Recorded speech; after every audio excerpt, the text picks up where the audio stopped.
पिछले कुछ महीनों में शेयर बाजार ने निवेशकों के इमोशंस के साथ पूरा रोलर कोस्टर खेल दिया है। मार्च में जबरदस्त गिरावट आई, फिर अप्रैल मई जून में शानदार रिकवरी देखने को मिली। ऐसा लग रहा था कि अब सब कुछ नॉर्मल हो गया, लेकिन तभी वेस्ट एशिया में टेंशन फिर बढ़ता गया। तेल की कीमतों में फिर चर्चा में आ गई, डॉलर मजबूत होने लगा, बाजार में एक बार फिर डर लौट आया। अब बड़ा सवाल ये है कि क्या ये केवल एक टेम्पररी शॉक है या फिर निवेशकों को किसी बड़े खतरे के लिए तैयार हो जाना चाहिए। और उससे भी बड़ी बात, क्या इस माहौल में IT, small cap, new age कंपनियां और मैन्युफैक्चरिंग जैसे सेक्टर्स में अपॉर्चुनिटीज़ बन रही हैं क्या? आज हम इन्हीं सवालों का जवाब खोजने की कोशिश करेंगे इस वीडियो में। दोस्तों, मेरा नाम है सौरभ सुमन और मैं हूं आपका पर्सनल वेल्थ गाइड और आप देख रहे हैं मेरा चैनल इन्वेस्टिंग विद सौरभ। याद दिलाना चाहूँगा, मैं एक सेबी रजिस्टर्ड इन्वेस्टमेंट एडवाइज़र नहीं हूं, इसलिए कोई भी निवेश करने से पहले अपने वित्तीय सलाहकार की राय ज़रूर ले लें। मार्केट बार बार एक ही खबर पर उतना नहीं गिरता। स्टॉक मार्केट का एक दिलचस्प ये बिहेवियर होता है, जब पहली बार कोई नेगेटिव न्यूज़ आती है तो बाजार में पैनिक का माहौल हो जाता है, लेकिन वहीं खबर दूसरी और तीसरी बार या चौथी बार वही खबर आए तो उसका इफ़ेक्ट धीरे धीरे कम होने लगता है। मार्च में जब जियोपॉलिटिकल टेंशन बढ़ा तब निवेशक पैनिक मोड में चले गए थे, लेकिन अब इन्वेस्टर्स को ये भी समझ आने लगा है कि दुनिया की ज़्यादातर लड़ाइयाँ इनडेफिनेट ड्यूरेशन तक नहीं चलती हैं, ना ही चल सकती हैं। किसी न किसी लेवल पे बातचीत होती है, कॉम्प्रोमाइज़ेस होते हैं, ट्रीटीज़ होती हैं, टेंशन कम होता है और बाज़ार फिर आगे बढ़ता है। इसलिए आज की परिस्थिति में डर ज़रूर है, लेकिन मार्च जैसी घबराहट नहीं दिख रही है। एफआईआई फ्लो, डॉलर और तेल की कीमतें, ये सब ऑल्दो बदलती रहती हैं। कुछ दिन पहले तक तस्वीर काफ़ी पॉजिटिव दिख रही थी। एफआईआई खरीदारी कर रहे थे, रुपया अपेक्षाकृत स्थिर था, कच्चे तेल की कीमतों में भी कंट्रोल था। ऐसा लग रहा था कि भारत के लिए परिस्थितियां काफ़ी अच्छी होती जा रही हैं।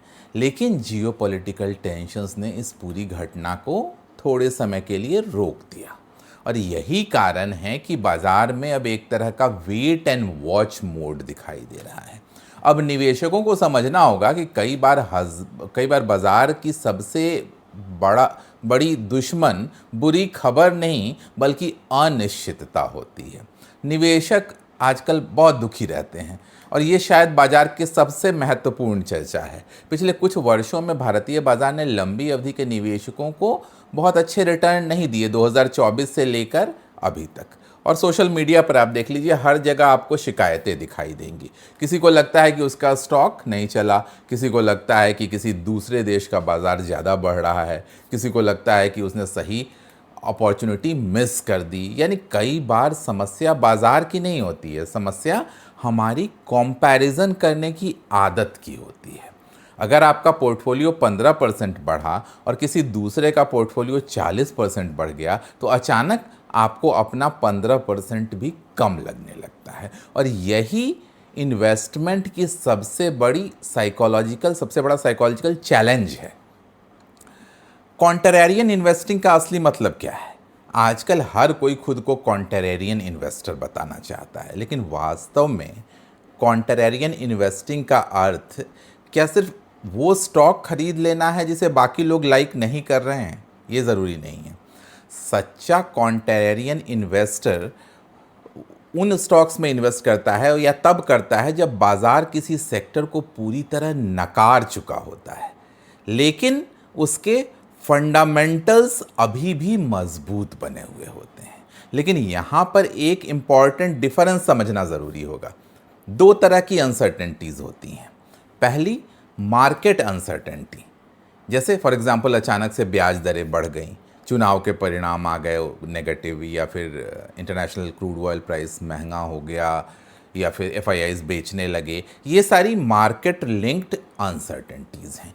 और दूसरी तरह की अनसर्टेनिटीज़ हैं बिजनेस अनसर्टेनिटी, और ये ज़्यादा खतरनाक है कंपैरेटिवली। जब कंपनी खुद नहीं जानती कि उसका बिजनेस मॉडल फ्यूचर में कैसा रहेगा, जब उद्योग में तकनीकी बदलाव आ रहे हों, जब मैनेजमेंट खुद क्लियर ना देख पा रहा हो कि उसे किस डायरेक्शन में मूव करना है, और यही सबसे बड़ा फर्क पैदा करता है। आज आईटी सेक्टर इसी तरह के सवालों का सामना कर रहा है। एआई और आईटी सेक्टर सबसे बड़ी बहस जो मार्केट में चल रही है। एआई ने पूरी दुनिया में हलचल मचा रखी है, लेकिन निवेशकों के लिए सबसे इम्पॉर्टेंट सवाल है कि क्या एआई आईटी कंपनियों के लिए अपॉर्चुनिटी है या खतरा है। एक विचारधारा ये कहती है कि एआई के कारण प्रोग्रामिंग सस्ती होगी और डिमांड बढ़ेगी। दूसरी विचारधारा ये कहती है कि एआई के कारण ह्यूमन रिसोर्स की ज़रूरत कम होगी और आईटी कंपनियों का बिजनेस मॉडल अफेक्ट होगा। सच्चाई शायद इन दोनों के बीच कहीं छिपी हुई है, लेकिन एक बात निश्चित है, आज किसी के पास क्लियर जवाब नहीं है। जब किसी उद्योग के भविष्य को लेकर इतनी अनसर्टेनिटीज़ हों, तो केवल सस्ता वैल्यूएशन निवेश के लिए पर्याप्त कारण नहीं बन सकता है। एआई विनर्स कौन होंगे? हिस्ट्री हमें एक महत्वपूर्ण सबक सिखाती है। जब कोई तकनीक सस्ती होती है तो ज़रूरी नहीं है कि उस इंडस्ट्री के पुराने खिलाड़ी सबसे ज़्यादा बेनिफिट उठाए। टीवी सस्ते हुए, लेकिन सबसे बड़ा बेनिफिट कंटेंट प्लेटफॉर्म्स को मिला। इंटरनेट सस्ता हुआ, लेकिन असली winner new age digital companies बनी। ठीक उसी तरह एआई का सबसे बड़ा बेनिफिशियरी शायद उन कंपनियों को मिले बेनिफिट जो अभी मौजूद ही नहीं हैं, यानी एआई नेटिव बिजनेसेस। यही वजह है कि आने वाले वर्षों में एक नया विनर सामने आ सकता है एआई के कारण। जहाँ तक न्यू एज कंपनियों की बात है, निवेश करना चाहिए या नहीं, ये अक्सर सवाल उठता है। भारत में न्यू एज कंपनीज को लेकर निवेश की राय बटी हुई है। कुछ लोग कहते हैं कि लॉस मेकिंग कंपनीज में कभी इन्वेस्टमेंट मत करो, लेकिन क्या हर लॉस मेकिंग कंपनी बुरी ही होती है? ये ज़रूरी नहीं है। अगर कंपनी तेज़ी से बढ़ रही है, यूनिट इकोनॉमिक्स मजबूत है, पुराने बिजनेस यूनिट्स मुनाफा कमा रहे हैं और नुकसान केवल एक्सपेंशन की वजह से दिख रहा है, तो ऐसी कंपनियां भविष्य की बड़ी विनर बन सकती हैं। और यही कारण है कि digital platforms, quick commerce, internet business और न्यू टेक कंपनियां अभी भी कई निवेशकों की नज़र में है। भारत की अगली बड़ी थीम मैन्युफैक्चरिंग होगी। अगर अगले 10 वर्षों की सबसे बड़ी थीम पूछी जाए तो मैन्युफैक्चरिंग टॉप कॉन्टेंडर में से है। दुनिया अब केवल चाइना पर डिपेंड नहीं रहना चाहती। हर बड़ी कंपनी सप्लाई चेन डाइवर्सिफिकेशन चाहती है और भारत इस चेंज का इम्पॉर्टेंट बेनिफिशियरी बन सकता है। स्पेशली इलेक्ट्रॉनिक सेक्टर की कंपनियां, electronic defence supply chain, space technology, specialised engineering और एक्सपोर्ट ओरिएंटेड इंडस्ट्रीज़। इन थीम में अगर हम एग्जांपल्स देखें, कहीं से स्टॉक रिकमेंडेशन नहीं है, जैसे Dixon Technologies, PG Electroplast, Kaynes Technologies, Syrma SGS, Avalon Technologies जैसी कंपनियां दिखाई देती हैं। लेकिन निवेश से पहले हमें अपना रिसर्च करना है, इनके वैल्यूएशंस देखने हैं। Small cap versus large cap, ये बहस कभी ख़त्म ही नहीं होती। लेकिन एक दिलचस्प बात यह है कि भारत में निवेशकों का झुकाव लगातार मिड कैप और स्मॉल कैप फंड्स की तरफ बढ़ रहा है। क्यों? क्योंकि निवेशक ग्रोथ चाहते हैं। लार्ज कैप स्टेबिलिटी देता है, लेकिन स्मॉल कैप अक्सर एक्सप्लोसिव ग्रोथ देता है आपकी पोर्टफोलियो को। अगर इंडियन इकोनॉमी मजबूत रहती है और कॉरपोरेट प्रॉफिट्स बढ़ते हैं, तो मिड और स्मॉल कैप स्पेस में बड़ी बड़ी अपॉर्चुनिटीज़ बनेंगी। हालांकि जोखिम भी उतना ही ज़्यादा रहेगा। अब एआई बबल है या एआई फ्यूचर है, ये अलग डिबेट चल रहा है मार्केट में। 1999 में इंटरनेट को भी बबल कहा गया, लेकिन इंटरनेट ने पूरी दुनिया बदल दी। आज एआई के साथ भी कुछ वैसा ही हो रहा है। हो सकता है कुछ कंपनियों के वैल्यूएशंस बबल हों, लेकिन टेक्नोलॉजी खुद फ्यूचर है। इसलिए निवेशकों को टेक्नोलॉजी और वैल्यूएशंस के बीच में अंतर समझना होगा।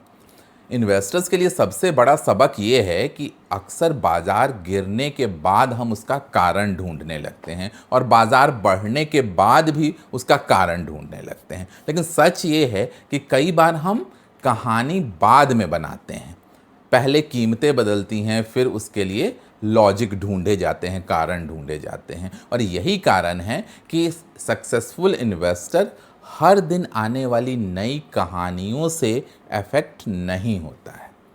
वे बिजनेसेस पे फोकस करते हैं, लॉन्ग टर्म ट्रेंड्स का पे ध्यान रखते हैं, और सबसे इंपॉर्टेंट वे पेशेंस रखते हैं।